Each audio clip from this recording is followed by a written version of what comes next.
generasi sekarang kalau mau laku, luruskan sejarah. Mungkin bisa digali ke senior-senior saya yang pada tahu tuh.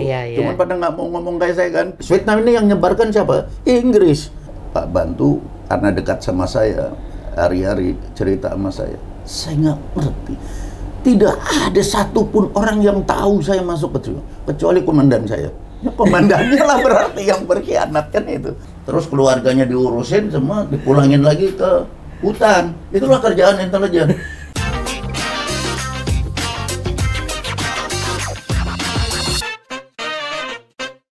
Halo konco kilat semuanya, kembali lagi bersama saya Sunardi Panjaitan dalam spesial interview bersama dengan Bapak Jenderal Purnawirawan AM Hendro Priyono. Tetap segar dan semangat sepertinya Pak Hendro. Sehat, alhamdulillah. Baik, Pak Hendro, saya ingin mendiskusikan terkait dengan kebenaran informasi yang kita dapatkan dan pernah kita dengar terkait dengan operasi melawan Inggris, konfrontasi dengan Inggris di Malaysia di tahun 61 sampai 65-an ya. Kalau begitu. Saya terima kasih nih ada kesempatan ini. Saya bisa menjadi pelaku dan saksi sebagian saja dari sejarah tentara dan sejarah bangsa Indonesia ini. Sebagian, karena saya pas di perbatasan itu, di tengah-tengah. Jadi antara orde yang sebelumnya di zaman politik dipimpin oleh Presiden pertama Soekarno, Bung Karno, dan Pak Harto. Saya masuk ke Akademi Militer tahun 1964. Saya lulus SMA 1963, jadi zaman Bung Karno semua. Tapi lulusnya zaman Orde Baru, Pak Harto. Nah, jadi pengetahuan saya yang saya lihat sendiri, saksi sendiri adalah di tengah-tengah ini, yang di tengah antara Orde sebelumnya, Orde Lama dengan Orde Baru. Saya ingin cerita dulu tentang setelah diwawancarai oleh Kilat kemarin.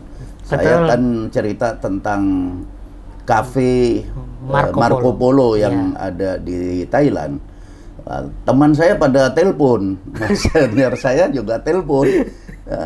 Lu salah lu, enggak, bukan Marco Polo, Monte Carlo. Oh iya, saya bilang lupa saya. Jadi bukan bar Marco Polo bukan, namanya Monte Carlo. Jadi dengan ini saya perbaiki ya, makanya jangan mendadak kalau mau wawancarai saya mendadak itu saya lupa-lupanya. Udah lupa saya kan, udah lupa. Jadi saya ingat Marco Polo, terus ternyata Monte Carlo. Nah, untuk saya jelaskan lebih komprehensif, sebelumnya kita mesti pahami dulu bahwa begitu Indonesia menyatakan kemerdekaannya dan berdirilah satu bangsa yang disebut bangsa Indonesia yang sebelumnya nggak ada bangsa Indonesia ini.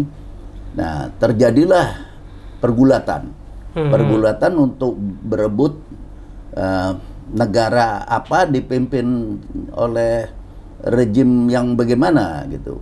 Kalau Soekarno-Hatta itu memang kesepakatan semuanya, seluruh rakyat Indonesia sepakat, meskipun nggak ditanya rakyat Indonesia setuju nggak kan nggak harus ada pemilihan umum, nggak usah pemilihan umum, langsung proklamasi semua setuju, karena semuanya senang menjadi bangsa Indonesia. Tapi pasca itu ada 3 kekuatan yang berebut kekuasaan. Satu adalah kaum nasionalis dan tentara. Itu yang ke-1. Kedua, kaum komunis Indonesia. Ketiga, kaum muslimin, Islam politik. Islam politik. Ada yang nggak berpolitik ya. Jadi saya bahas yang ke-1 dulu. Yang kaum nasionalis dan tentara itu di dalam tentara terbagi atas beberapa bagian juga. Yang pertama adalah tentara yang asalnya dari bikinannya Belanda, artinya prakarsanya Belanda, yaitu Kenil. Yap. Koninklijke Netherlands India Lager. Begitu kira-kira bahasa Belanda. Orang Kenil itu adalah antara lain TB Simatupang, Abdul Haris Nasution, itu orang-orang Kenil, Urip Sumoharjo, jenderal-jenderal itu. Para perintis tentara, bapak-bapak tentara yang dari Kenil. Kemudian ada lagi yang prakarsanya Jepang. Karena melawan Barat. Yang tadi prakarsanya Belanda dan Barat membuat. Prakarsanya bukan berarti orangnya pro Barat, enggak. Kemudian yang prakarsanya Jepang namanya PETA, Pembela Tanah Air. Ya. Nah, itu Pak Harto, PETA itu Jenderal Sudirman itu dari PETA. Kemudian selain itu banyak juga perwira-perwira yang lahir dari sekolah-sekolah tentara, akademi tentara yang lain. Seperti Akademi Tentara Militer di Tangerang. Itu lulusannya pamannya Pak Prabowo, calon presiden ini, Subianto. Ya, makanya Prabowo Subianto namanya itu untuk mengenang pamannya yang menjadi kebanggaan keluarganya, Yoyo Hadikusumo. Itu Akademi Militer Tangerang. Kemudian akademi militer lain ada di Malang, ada di Salatiga, ada di Brastagi, ada di Parapat, ada di Palembang, ada di Bukit Tinggi, ada di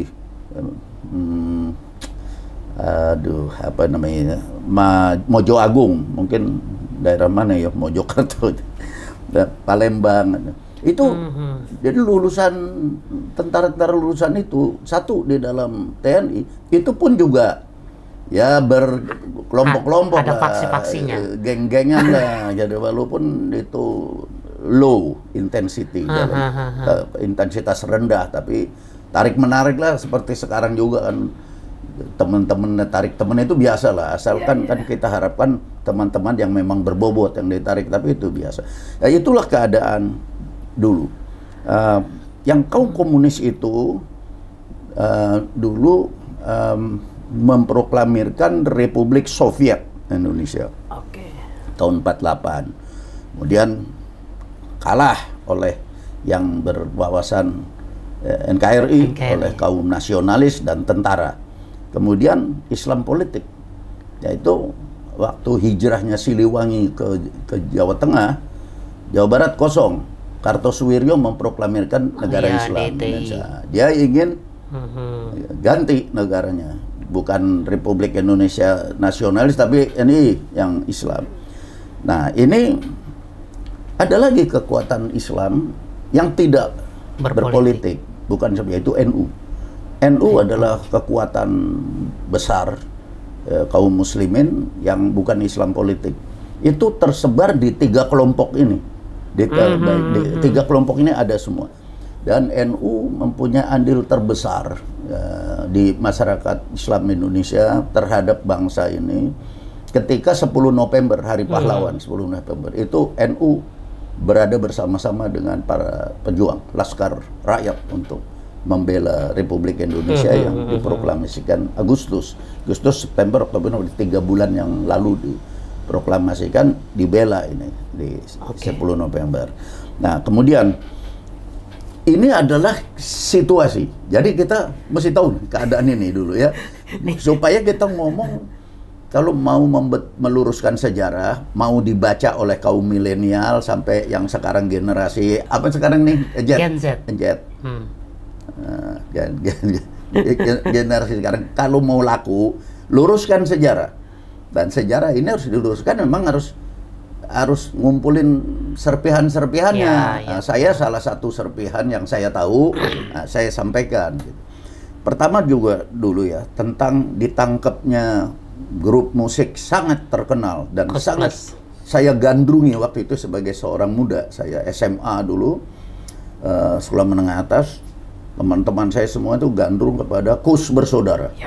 Kus Bersaudara ini tiba-tiba ditangkap pada tanggal 25 Juni tahun 1965. Katanya mereka memanggung di luar negeri.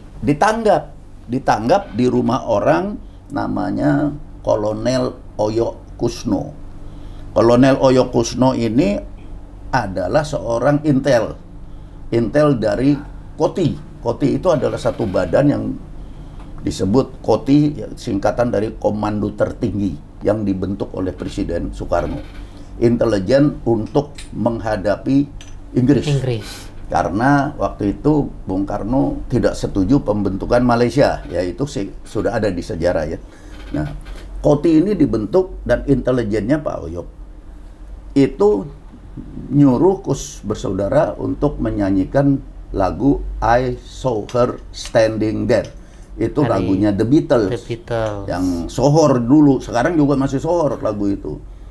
Nah, Kus bersaudara itu jarang menyanyikan lagu-lagu barat. Lagu-lagu yang kita sangat senangi, termasuk saya ya di sekolahan kan main band juga saya. Itu lagu-lagunya Kus, bikinan dia sendiri. Zaman dulu tuh kita kenal bikinannya Tony Kuswoyo, yang kakaknya yang tertua di Kus. Dia adalah anggota aktif dari GMNI, Gerakan Mahasiswa Nasional Indonesia. Begitu. Kok diserbu pada saat lagi main, ditanggap di rumahnya Kolonel Oyo Kusno ini ditimpukin. Mereka tampilnya di rumah Kolonel Oyo. Iya, di rumah Kolonel Oyo. Dan lagu itu disuruh untuk nyanyi. Sebetulnya dia nggak pernah nyanyi lagu barat, ngak-ngik gitu. Ditimpukin, dibilang antek asing, nyanyi ngak-ngik.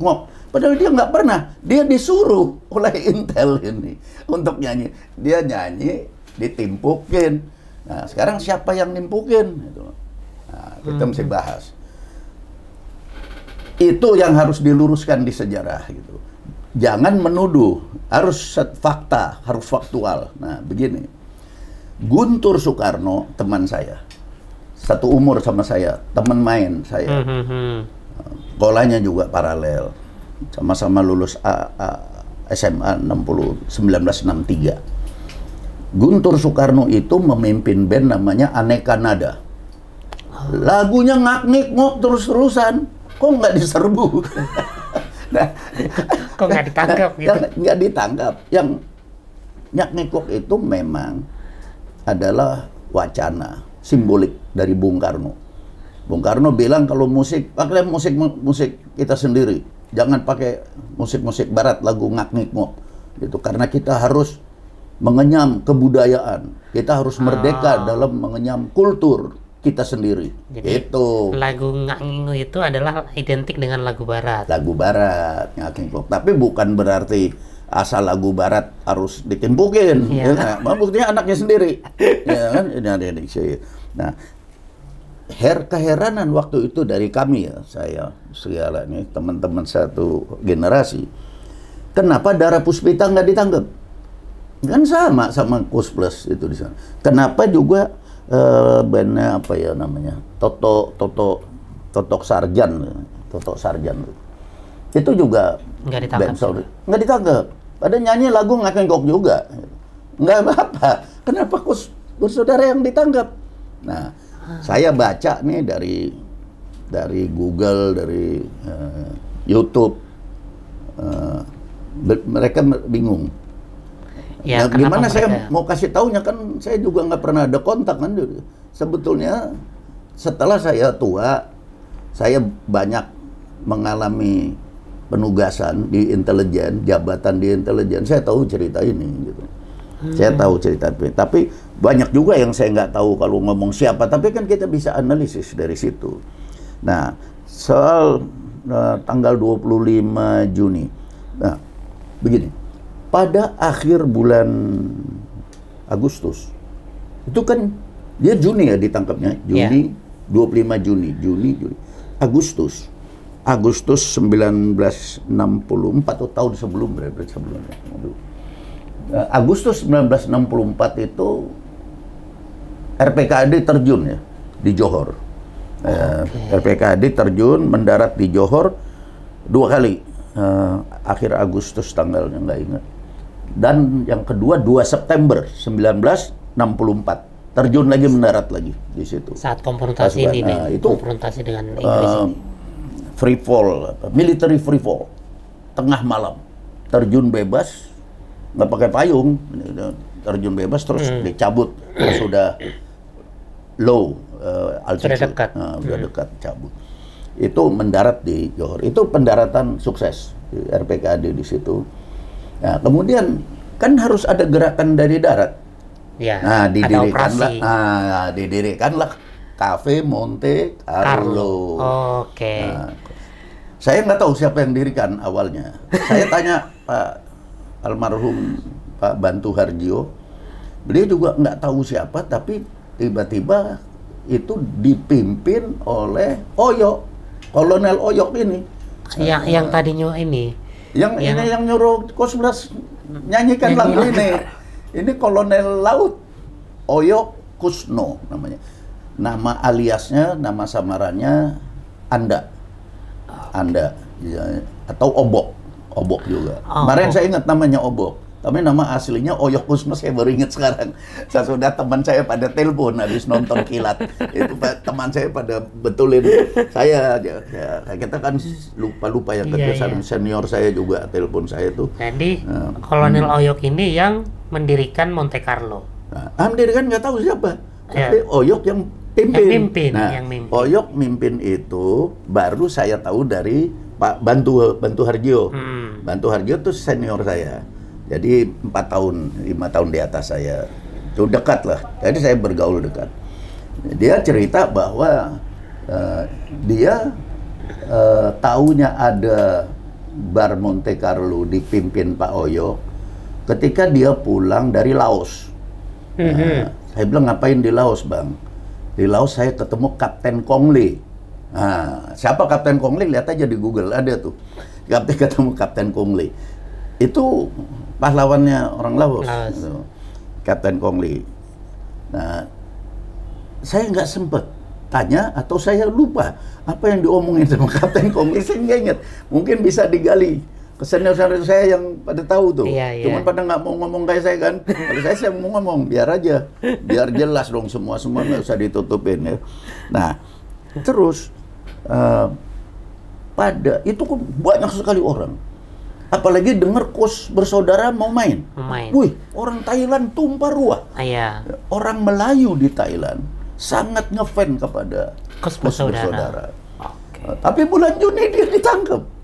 Di bulan Juni tahun 65 ditangkap.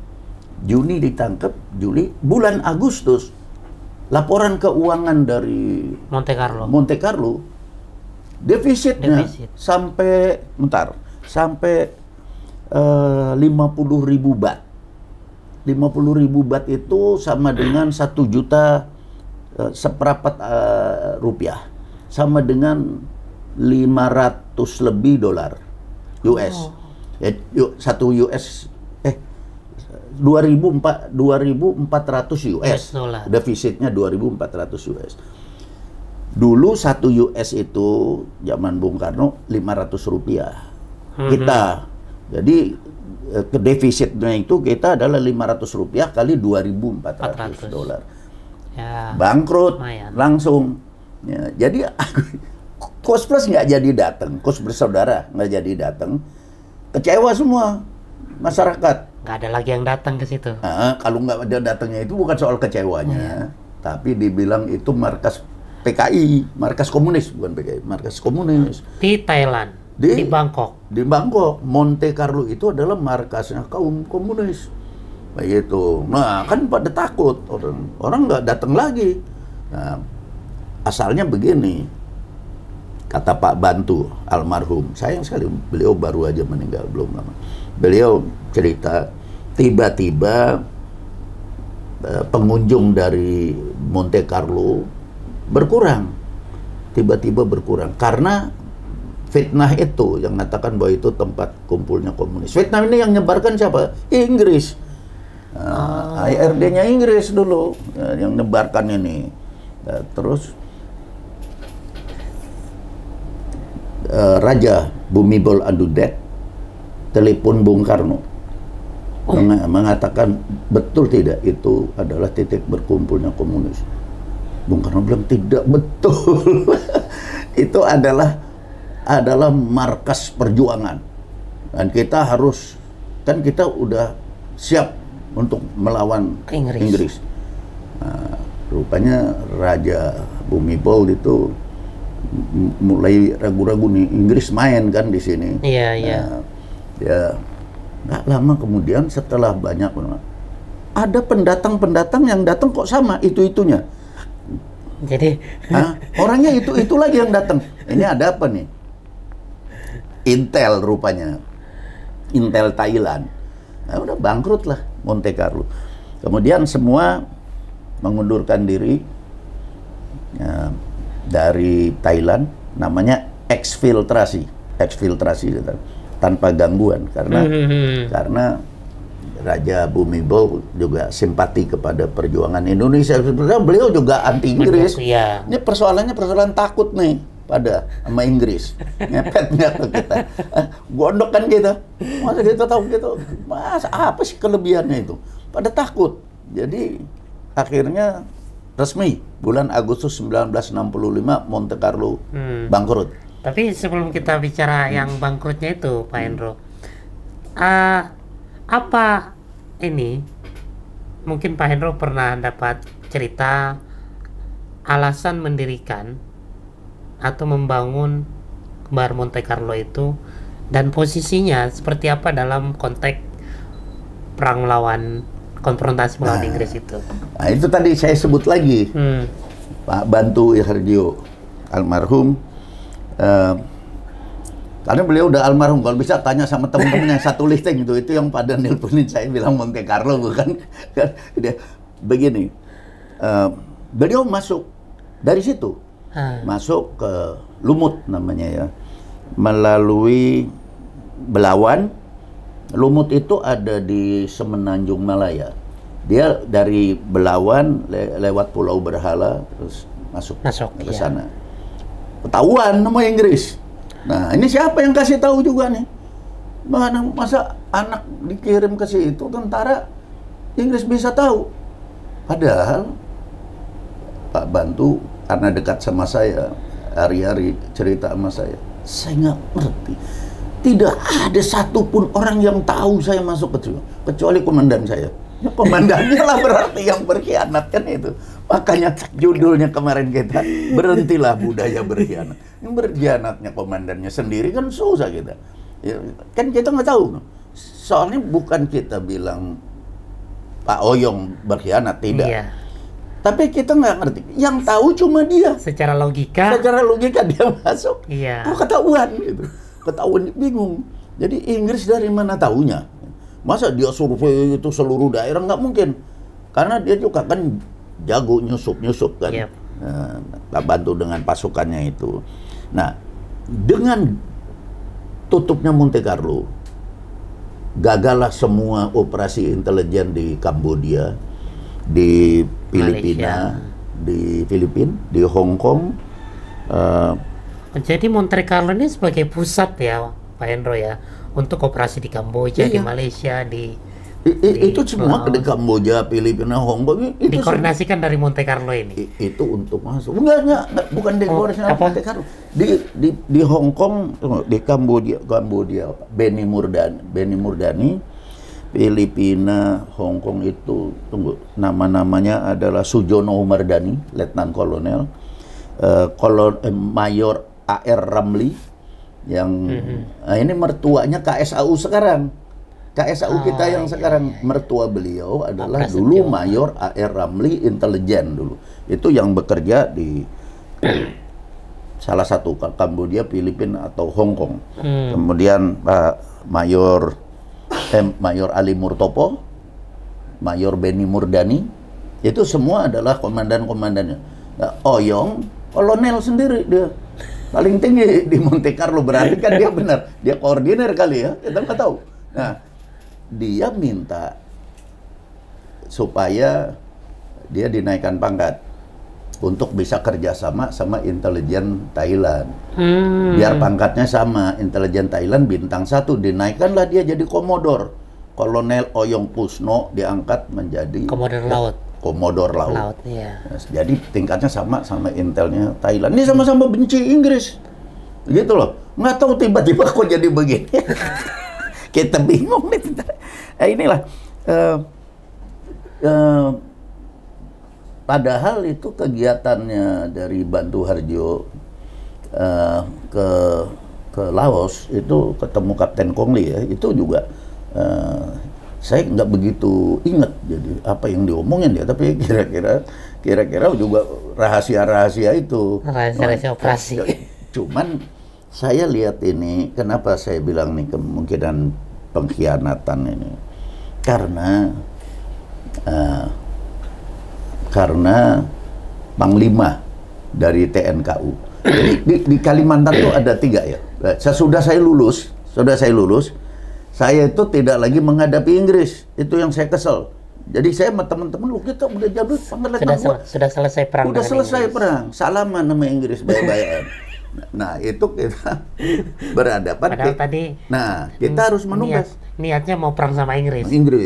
Tapi untung terhibur juga kita, karena perangnya lawan pasukan gerilya rakyat Sarawak kan orang asing juga. Iya. Komunis lagi kan. Itu komunis bersenjata. Tapi kita yang melatih dulu. Nah, bagaimana nih? Susah itu, bukan gampang latihan apa, ilmunya sama, kita satu guru satu ilmu. Ya, jadi saya cerita soal Kalimantan sudah saya tulis di buku, udah banyak yang baca. Jadi saya nggak cerita lagi, tapi yang jelas yang sampai ini hari saya bingung itu kenapa panglimanya dulu Abang Kifli bisa berubah jadi Ahmad Jaidi yang akhirnya jadi Menteri Besar Sarawak. Bagaimana kok itu jadi panglimanya kita, panglima TNKU gitu, panglima kita lah, panglima pasukan Tentara Nasional Kalimantan Utara, kan isinya kita kan itu TNKU gitu. Nah, PGRS itu pasukan gerilya Sarawak kan komunis, Paraku juga komunis. Itu yang saya dan teman-teman saya lifting saya berantas ke sana, yang dipimpin oleh Lin Yan Hua, Li Kai Bun, Pang Li Chong, terus Bong Ki Chok yang saya ketemu di Singapura itu, dengan Bong Hon, sesudah pensiun begini. Perang udah jauh lah, udah puluhan tahun. Kita nggak cerita lagi tentang ideologi, kita perang tembak-tembakan aja. Saya tanya kenapa kamu ini luka, saya cerita luka, saya ditikem sama si Hasan Supirjan. Dia bilang dia tangannya buntung sini, jarinya buntung. Kenapa? Pakai granat bikinan pindad meledak di tangan. Dia kan granatnya dari kita. Dulu bikinan pindad zaman dulu, kalau pindad zaman sekarang kan hebat. Pindad zaman dulu dia meledak di tangan. Dia tangannya mental. Nah, ini buntung tangannya. Dia masih ada sampai sekarang, orangnya masih ada di Kucing, Sarawak. Umurnya udah 80, hampir 90 tahun, lebih tua dari saya. Ini kejadian tentang Monte Carlo, kejadian tentang tutupnya juga safe house lain yang saya nggak tahu karena saya nggak terlibat, di Filipina juga, di Hong Kong. Jadi memang Kamboja ada beberapa juga safe house yang memang didirikan. Ya, nah itu yang Kus Plus main di Jalan Petamburan 2A Jakarta Barat itu adalah safe house, bukan rumahnya Oyong sebetulnya. Safe house ini permainan intelijen nih, balak kosong juga ini intelijen, bikin safe house. Orang disuruh nyanyi di gerbek sendiri, di safe house sendiri. Dia safe house-nya sendiri, mainnya di safe house. Jadi safe house itu ada juga tadi itu Kamboja, Filipina, Hong Kong. Yang mimpin saya udah sebut tadi nama-namanya. Yang tertinggi ya pangkatnya Komodor Oyo. Laut.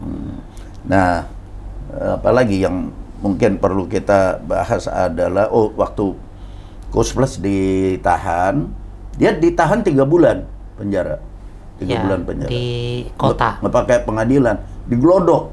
Ya, mula-mula ditahan di Kejaksaan terus dipindahin ke penjara Glodok. Nggak ngerti apa, nggak pernah diperiksa, nggak ngerti kenapa. Ini rahasia intelijen buduk zaman dulu kan. Karena yang main ini susah, kita kan tergantung user. Intelijen itu bekerja, usernya suruh ke kanan, suruh ke kiri, intelijen main. Jadi ini kelihatannya kalau usernya berubah kiblat kan kita nggak ngerti. Juga kita.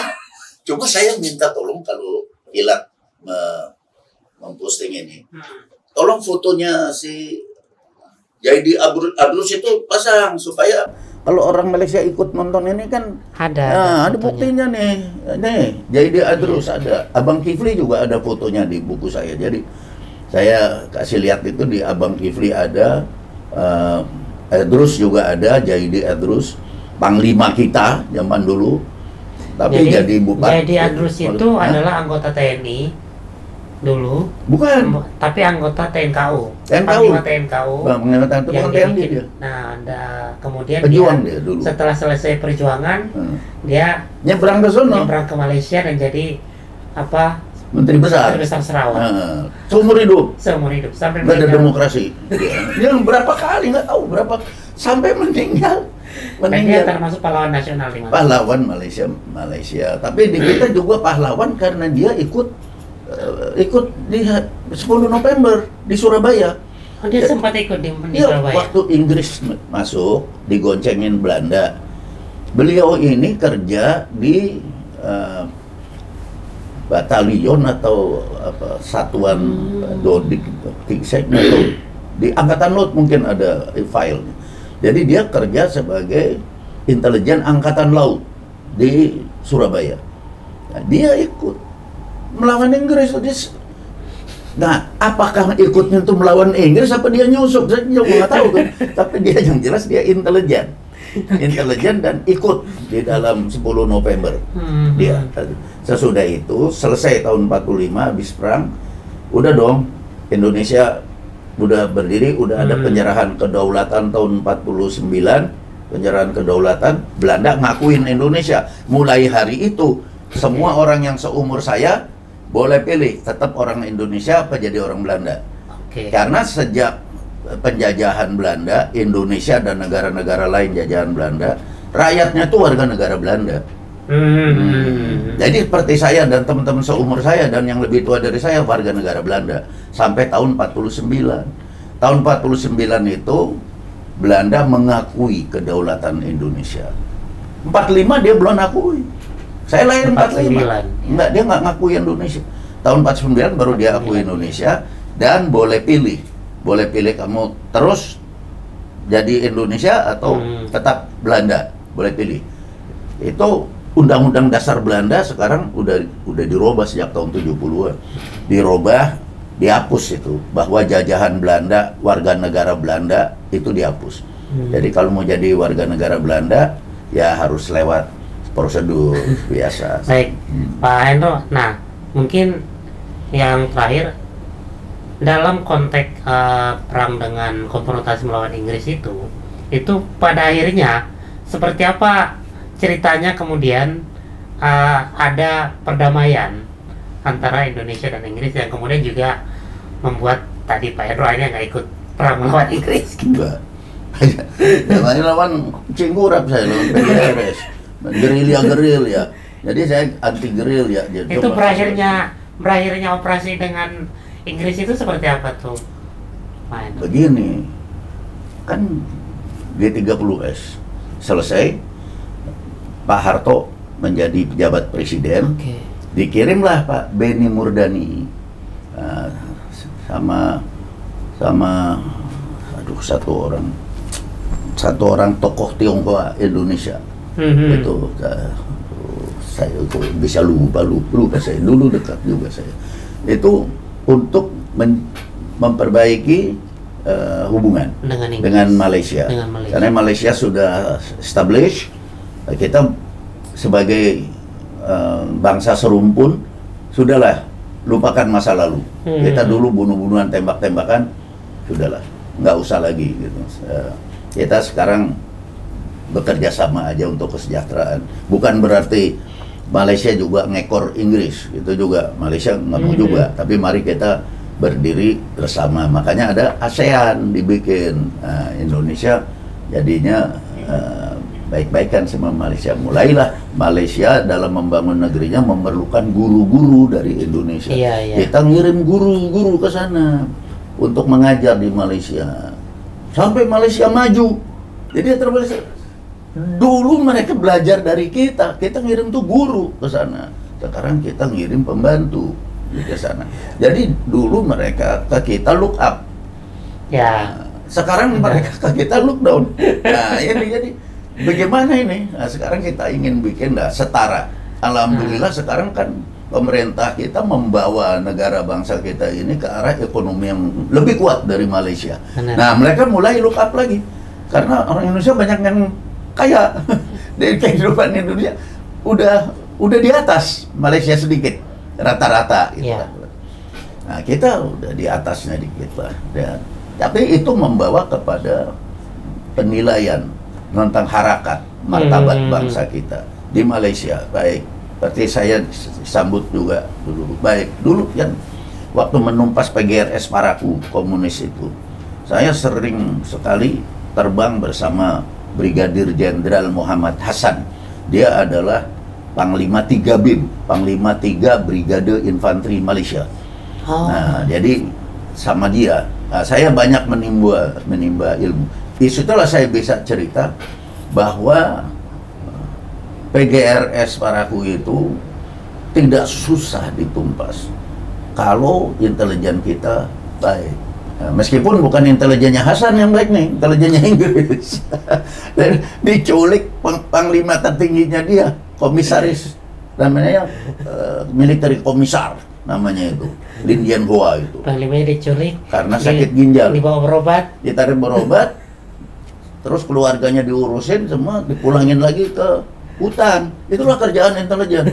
Dulu di hutan dia tahu semua strategi, dihancurin sendiri anak buahnya kan. Itulah kerjaan intelijen.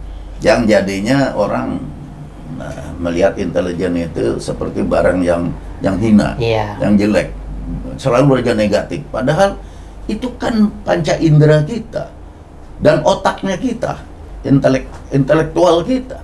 Masa kita benci sama intelektual kita, mata kita sendiri? Nggak boleh gitu. Kita tergantung kita pakai buat apa panca indera kita. Kalau kita pakai buat kejahatan ya jelek. Tapi kalau kita pakai untuk kebaikan, dan justru kepintaran itu baik. Kenapa? Ya seperti saya bilang lah, kita tuh kalau terhadap musuh sampai kita bunuh, apalagi kita siksa atau lain-lain yang negatif, nggak ada gunanya buat kita. Harusnya kan kita rangkul, kita baik-baikin, kita sogok-sogok, kita manja-manja sampai dia pro kita. Itu berguna buat kita untuk kita melangkah lagi lebih besar dan lebih untuk mendapatkan informasi yang lebih signifikan. Itu intelijen, jangan benci sama Intel. Kalau itu mau awas orang Intel. Begitu. Teman-teman saya sekarang begitu. Iya, adik-adik anak-anak saya yang intelijen, anak buah, udah pada pensiun, pada masuk partai politik. Nah, partai politik selalu bisa awas ini dia ntar ngintelin kita tuh. Nah, itu kan itu udah capnya, stigmanya intelijen udah jelek ya. Karena itulah saya bilang tadi itu berbagai pengkhianat itu kan sebenarnya kerjaan intelijen. Itu intelijen main untuk memanfaatkan kaum pengkhianat, bukan intelijen berkhianat itu. Dan itu selalu sasaran dia begitu. Makanya saya bilang Indonesia ini berhentilah yang begitu-begitu berkhianat begitu. Kita bersatu saja. Ini juga kemarin ya, saya ulangi sedikit tuh, Hamas sama Fatah itu bersatu saja. Kalau bersatu, kuat kita ngelawan negara besar bagaimanapun. Vietnam bersatu, akhirnya kalah Amerika. Dia sendiri lawan. Ya di belakangnya ada Rusia sih. Tetap di belakangnya ada. Tapi kan bersatu. Di belakangnya orang negara kuat besar apapun, kalau nggak bersatu kan negaranya bingung juga. Yang sini pegang si A, Amerika, yang ini pegang Rusia, ini pegang Cina, ya perang terus negerinya. Ya, satu aja, bersatu. Ya, kalau mereka bersatu, bantuan lain masuk itu lebih kuat. Iya, lebih kuat. Dia bersatu, paling salah satu dari adidaya masuk bantuin. Ya dong, adidaya nggak mau berebutan juga, dia mau masuk yang bersatu. Menang Bashar Assad, buktinya menang di Suriah, di Suriah. Jadi kalau kita pun mau nggak dijungkil-jungkilkan oleh mereka, nggak dikukup terus, digergaji sama mereka, kita kan senengannya gergaji. Tiap presiden jatuh, diganti itu karena dijatuhin, dikerjain. jatuhin, dikerjain. Sampai kapan kita kayak gini? Kalau turun dengan baik lah, jangan dikerjain. Ini kan juga presiden sekarang kan, digurgaji, biar jatuh duluan gitu sebelum serah terima dengan baik, kan lucu. Ya janganlah, biarkan selesai pekerjaan. Yap. Nah nanti yang baru, bikin konsep baru, lanjutkan yang bagus dari yang lama. Kan gitu kalau pikiran yang sehat. Kalau nggak begitu kan pikiran nggak sehat, ODGJ. Gangguan ODGJ. Jadi Gitu. biarkan mereka selesai dengan husnul khotimah. Nah, itu yang benar. Husnul khotimah. Iya. Betul dan Ya. Baik. Baik, Pak Eno, terima kasih banyak hari ini cerita soal Monte Carlo, cerita tentang apa PGRS yang itu kalau kita cari di beberapa sumber belum tentu informasinya tadi seperti sepalit yang Pak Hendro sampaikan, dan ini menjadi pembelajaran baru, pengetahuan baru, dan juga menjadi referensi buat generasi-generasi muda, terutama generasi kami. Boleh saya tambah dikit? Siap. Kita ini udah merdeka Pak ya. Merdeka yang kita rasakan merdeka di bidang politik. Kita bebas. Kita belum merdeka di ekonomi dan kebudayaan. Padahal kita kan harus merdeka, mandiri di bidang ekonomi, berkepribadian di bidang kebudayaan. Iya, benar. Nah, saya saat ini, kalau ekonomi itu sekarang banyak yang bahas dan banyak juga yang sudah bekerja untuk mandiri di bidang ekonomi. Mari kita bahas soal kebudayaan.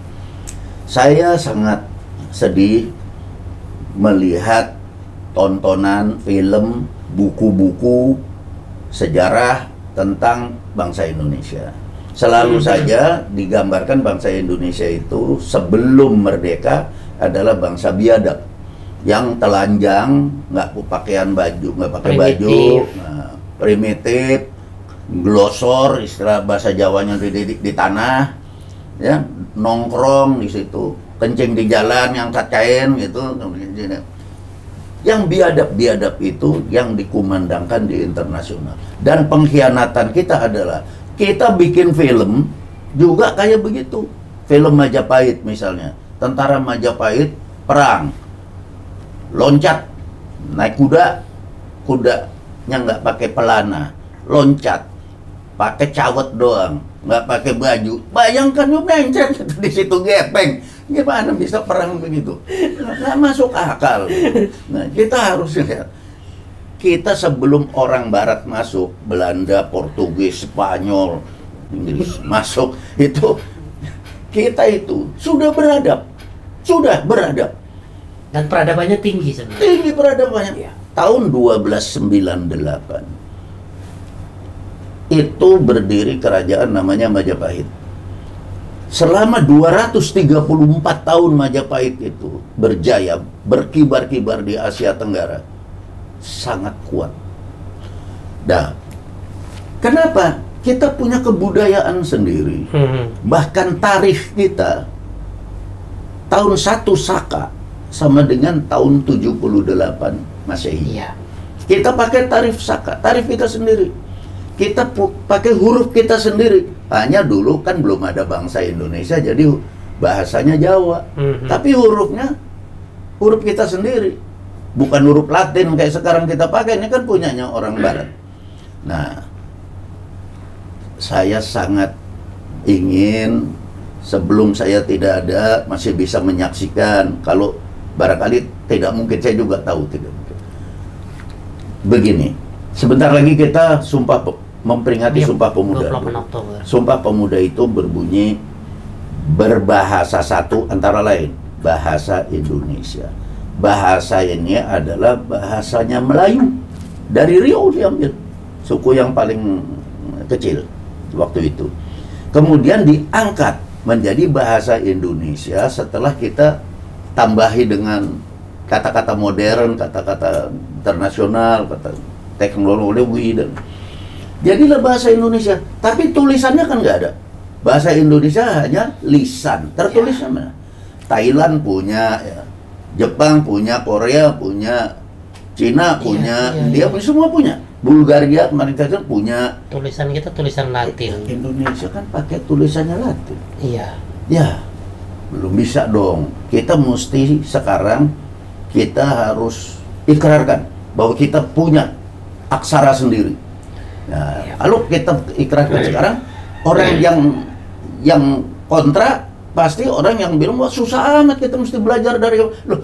Saya cerita tahun 28 Sumpah Pemuda bahasa Indonesia. Tahun 58, 30 tahun kemudian saya ke Jogja. Karena saya udah lulus sekolah tahun 58 SMP. Itu tidak ada orang satupun yang saya ketemu yang bisa bahasa Indonesia, nggak ada. Bisanya bahasa Jawa sama bahasa Belanda. 30 tahun sesudah Sumpah Pemuda. Bisanya bahasa Belanda sama Jawa. Bahasa Indonesia kalau saya ngomong dibilang itu siapa itu? Anak Jakarta tuh, itu cara Melayu, dan bahasa Melayu. Belum bisa. Jadi kalau kita sekarang ikrarkan bahwa kita itu memasyarakatkan aksara Nusantara sebagai aksara Nusantara ya, aksara Hanacaraka yang bahasa Indonesia bukan bahasa Jawa menjadi aksara nasional. 30 tahun lagi baru orang Indonesia bisa. Tapi kalau sekarang kita berikrar pun tidak, bertekad pun tidak, ya sampai dunia kiamat kita nggak akan punya aksara sendiri. Nah, saya ngomong ini di antara teman-teman saya, para guru besar. Nah, antara teman saya itu ada yang bilang, Pak, kalau kita lain Pak, di tempat kami kan Arab gundul, udah biasa Arab gundul. Saya bilang, saya juga bisa, karena saya dulu sekolah Muhammadiyah. Saya pindah negeri karena saya ingin masuk tentara. Nah, saya bilang ini, saya juga bisa. Tapi Arab gundul ini bukan tulisan kita. Iya. Ini sekarang sudah diklaim sebagai aksara resminya Malaysia. Arab Melayu. Arab Melayu itu Arab gundul, Arab pegon. Nah jadi ini kenapa kita mesti ikut-ikut? Kita kan bikin sendiri aja. Kan ada aksara Batak, ada aksara Bugis. Ya nanti semuanya akan menyesuaikan, akan terjadi suatu akulturasi budaya kepada budaya nasional, dan ini pasti nanti akan bergabung. Nah, tanggal 28 Oktober ini kita kan memperingati Sumpah Pemuda. Nah, saya mengajak nih pemuda-pemudi Indonesia untuk ya bersatu, menyamakan tekad, memasyarakatkan huruf-huruf atau aksara ini menjadi aksara Nusantara. Tidak susah. Untuk kalian yang muda-muda, buat saya susah. Saya nggak bisa. Udah terlanjur tua. Kamu juga mungkin juga enggak. Mungkin 30 tahun lagi kamu baru pada bisa. Anak kamu tapi harus dari SD dong. Dari sekolah dasar belajar. Jadi kan nggak susah. Nah, tapi kan jadi kita kan punya. Kalau sekarang saja kita juga tidak mau mentekadkan itu, melakukan tekad sampai lebaran kuda kita nggak akan punya huruf. Bagaimana kita bilang berkepribadian? Aksara sendiri ya. Aksara sendiri. Kebudayaan nanti kita gali dari aksara kita sendiri dan kita pertahankan dengan aksara kita sendiri. Orang-orang itu udah dapat pengakuan oleh UNESCO ya, punya sebagai warisan dunia. Kita kan boro-boro sama kita aja kita buang-buang. Dan memang kita tidak punya aksara nasional ya. Tidak punya. Mari kita tekadkan untuk memasyarakatkan itu. Nah, jangan kita tunggu-tunggu pemerintah meresmikan. Sumpah Pemuda juga dulu nggak izin pemerintah Belanda kok. Ya nggak izin. Tetap aja sumpah sekarang kita peringatin. Ya nggak gitu. Udah. Itu aja saya pesan sama kalian. Terima kasih ya. Baik, terima kasih Pak Hendro atas waktunya pagi hari ini, dan untuk konco-konco kilat dimanapun berada, kita seperti yang tadi dipesankan oleh Pak Hendro, punya kewajiban, punya PR nih untuk berikutnya, bahwa salah satu tanggung jawab kita adalah bagaimana kemudian kita memasyarakatkan atau mendorong lahirnya aksara nasional di Indonesia, karena sampai hari ini kita belum ada satu keputusan bersama untuk menetapkan aksara di Indonesia yang akan menjadi aksara nasional. Baik, terima kasih banyak Pak Hendro atas waktunya. Sehat-sehat selalu dan tetap semangat, selalu memberikan inspirasi untuk anak-anak muda di Indonesia. Salam konco-konco. Salam konco-konco kilat.